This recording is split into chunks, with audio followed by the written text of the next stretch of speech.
Hi there guys, in this video we're gonna talk about sorry there was a problem with your request Instagram. Yes, this is a problem quieting section which is related on Instagram, but don't worry about it. Now I'm gonna show you how to fix it with simple steps. Firstly, what you need to do, just go and turn off your Wi-Fi.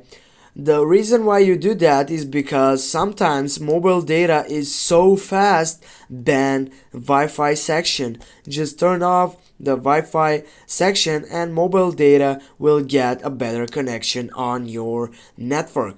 Now what you need to do next, simply if you're on your Android, just go on your Play Store, go on the search box, type for Instagram, go on it, and then you need to make sure also that you have the latest version of Instagram. And then when you get sure for that, simply go uninstall the application and then reinstall it back.